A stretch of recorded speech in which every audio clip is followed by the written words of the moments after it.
వేరే వాళ్ళ గురించి నాకు తెలియదు కానీ నా గురించి మాత్రం నేను చెప్తానండి. ఎందుకో తెలియదండి, మనుషులు అవసరం ఉన్నప్పుడు మనుషులు ఒకలాగా, అవసరం లేనప్పుడు ఒకలాగా నటిస్తారండి.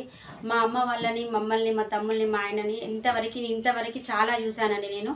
అవసరం ఉన్నప్పుడు మాతోని బాగుండుకుంటా పనులన్నీ చేయించుకొని, అవసరం తీరిన తర్వాత వీళ్ళెవరో నాకు తెలియదు అన్నట్టు మాట్లాడడం, చిన్న చూపు చూడడం, వీళ్ళ దగ్గర డబ్బు లేదు అని చెప్పి చూడడం, చిన్న చూపు చూడడం చాలామందిని చూశానండి నేను. నా దగ్గర డబ్బు లేకపోవచ్చు కానీ ఎవరికైనా ఏమన్నా అయితే మాత్రం నేనున్నా అనుకుంటూ నేను వెళ్తానండి.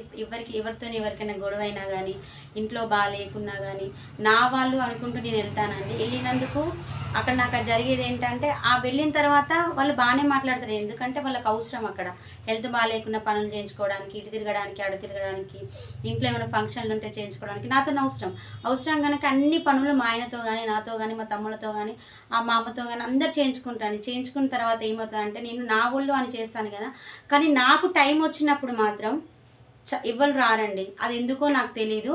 కాకపోతే నాకు టైం వచ్చినప్పుడు నాకు ఇట్లా అవుతుంది అని అంటే రారండి. నా దగ్గర ఉన్న గుణం ఏంటంటే పొయ్యి చెయ్యడము, లాస్ట్కి వస్తే అక్కడ తిట్లు తిని రావడము జరుగుతుందండి. ఎప్పుడు చూడు నా పరిస్థితి ఇదే అవుతుందండి. మా చుట్టాల్లో ప్రతి ఒక్కరి ఇళ్ళకి పోయినా కానీ, బయట కానీ చూస్తేనేమో, బయట చూస్తే ఇది నోరు పెడుతుంది, దీని నోరు పెద్దది, ఎప్పుడు చూడు గొడవలు పెట్టుకుంటుంటుంది అన్నట్టు మాట్లాడతారండి. కానీ ఒకటి మాత్రం గుర్తుపెట్టుకోండి, మనం ఒకరి జోలికి పోతున్నాము అంటే వాళ్ళు మన జోలికి వస్తేనే మనం వాళ్ళ జోలికి పోతున్నాం. చూడండి, అక్కడ హనుమాన్ని లంక గాలబెట్టిన అని అంటారు. కానీ అక్కడికి వెళ్ళిన తర్వాత, లంక దగ్గరికి వెళ్ళిన తర్వాత తన తోకను కాలబెడుతున్నాయి కదా, తన లంకనంతా కాలబెట్టుకుంటూ వచ్చిండు. మరి ఆ మాట ఎందుకు ఎవరు చెప్పరు? అక్కడ కనబడేది ఏంటి? హనుమాన్ తోకతోని లంక గాలబెట్టింది, అది ఒకటే కనిపిస్తుంది. కానీ ఫస్ట్ తన తోకను గాలబెడుతున్నాయి కదా, లంకను గాలబెట్టింది. అట్లాంటప్పుడు మన జోలికి ఎవరైనా వస్తేనే కదా మనం వాళ్ళ జోలికి వెళ్ళేది. నాకు మాత్రం ఆపద వచ్చినప్పుడు పనులు చేయించుకోవడానికి నాకు బాగా ప్రాబ్లమ్స్ వచ్చినాయండి. చాలా ప్రాబ్లమ్స్ వచ్చాయి. నేను ఏడ్చిన రోజులు ఉన్నాయి. కానీ నాకు ఆదుకునే వాళ్ళు చాలామంది, నా ఇంట్లో వాళ్ళు చాలామంది నన్ను ఆదుకున్నారండి. నా పాప బాగలేనప్పుడు నన్ను చూసుకునే వాళ్ళు, నన్ను ఆదుకునే వాళ్ళు చాలా గుర్తున్నారండి. వాళ్ళని ఎప్పటికి చచ్చే వరకు నేను మర్చిపోను. నేను వాళ్ళ గురించి మాట్లాడట్లేదు, ఇప్పుడున్న సిచ్యువేషన్ చెప్తున్నా. నేను ప్రతి ఒక్క నేను పాపం అంటానండి. ఇంటికి ఎవరన్నా వస్తే మాత్రము, ఇంటి ముందడికి వచ్చినా, ఇంటికి వచ్చినా తిండి పెట్టంది నేను పంపానండి. తింటారు, ఉంటారు, చేస్తారు. ఆఖరికి వస్తే ఏదో ఒకటి చాటుకు నా మీద కుక్కల్లాగా అరవడం చేస్తారండి. ఎందుకో తెలీదు. మరి నన్ను చూస్తే అట్లా అనిపిస్తుందా, లేకపోతే నేను ఎదుగుతుంటే ఓరోలేకపోతారా, నేను ఇట్లా యాక్టివ్గా ఉండడం వాళ్ళకి ఇష్టం ఉండదా, అదేంటో నాకు ఇప్పటికీ అర్థం కాదండి. ముందుకు మాత్రం బాగా మాట్లాడతారండి. అక్క అని, వదిన అని, అన్న, అత్తమ్మ, మా అమ్మ అనుకుంటా బాగా మాట్లాడతారండి. కానీ లోపల మాత్రం నా గురించి చాలామంది చాలా మాట్లాడుకుంటారండి. కానీ ఒక్కటి మాత్రం నిజమండి, ఏదున్నా ముందే మాట్లాడండి. అంతేగాని తినొచ్చి ఇక్కడ మాట్లాడిపోయిన తర్వాత తనతోని ఆమె గురించి మాట్లాడడం, ఆమె వచ్చిపోయిన తర్వాత ఈమె గురించి మాట్లాడడం, అట్లా మాత్రం చేయకండి. ఎప్పుడైనా ఒకటి గుర్తుపెట్టుకోండి, ఏదో ఇప్పుడు తప్పించుకోవడానికి మాట్లాడుతున్నారు కావచ్చు, కానీ రేపటి రోజున ఈ తప్పులన్నీ అక్కడ దేవుడు నిర్ణయిస్తాడండి. ఏదైనా మొహం మీదనే మాట్లాడండి. 4 మాటలు పడ్డా మంచిది, మొహం మీదనే మాట్లాడండి. న్యాయంగా ఉండండి, న్యాయం మాట్లాడండి.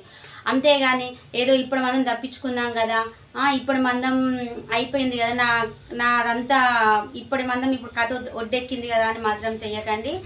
నా దగ్గర డబ్బు లేకపోవచ్చు, కానీ హెల్ప్ చేసే గుణం మాత్రం చాలా ఉందని నాకు. ఎవరైనా కష్టపడితే ఎట్లాంటి వాళ్ళైనా ఏడుస్తూ ఉంటే నేను చూడలేనండి. అసలు నా గురించి నేను ఏందో గొప్పలు పెడుతుంది, కోతలు పోతుందని అనుకుంటున్నారు కావచ్చు, కానీ కాదండి. అసలు నేను చాలా వరకు చూశాను. చాలామంది నన్ను ఏడిపించారు కనుక నేను ఈ వీడియో పెడుతున్నా ఈరోజు. వాళ్ళకి తెలియదని పెడుతున్నా నేను, అంతే, ఏం లేదు. నాతోని మాట్లాడినా, నాకు హెల్ప్ చేసిన వాళ్ళు, నా పాపలు బాగాలేనప్పుడు నాకు హెల్ప్ చేసిన వాళ్ళు నాతో మాట్లాడినా మాట్లాడకపోయినా ఎప్పుడు నాకు ఇక్కడ ఉంటారండి వాళ్ళు. ఎప్పుడైనా ఒకటి గుర్తుపెట్టుకోండి, ఇప్పుడు ఎట్లున్నామనేది కాదు ముఖ్యం, ఇంతకుముందు మనం ఎట్లున్నాం, మనం ఎవరెవరు దగ్గర తీసిండ్రు, మనం ఎవరెవరు చూసుకున్నారు, అవన్నీ గుర్తుపెట్టుకోండి. వాళ్ళకి ఆపత వచ్చినప్పుడు వెళ్ళండి, చెయ్యండి, వాళ్ళతో మాట్లాడండి.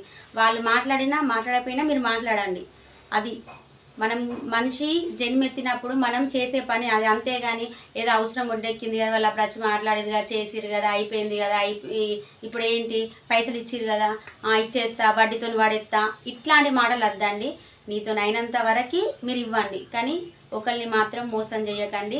వాళ్ళు ఇచ్చిన పైసలు తిరిగి ఇవ్వండి, అంతేగాని ఒకరిని మోసం చేయకండి. రూపాయి కూడా తినకండి. వడ్డీ వెళ్ళకపోతే నాతో గింతే అవుతుంది, గింతే ఉన్నాయి అని చెప్పి ఆ పైసలు ఇచ్చేసి నచ్చి చెప్పండి తప్ప కానీ మీరు ఒకరిని మోసం చేయకండి.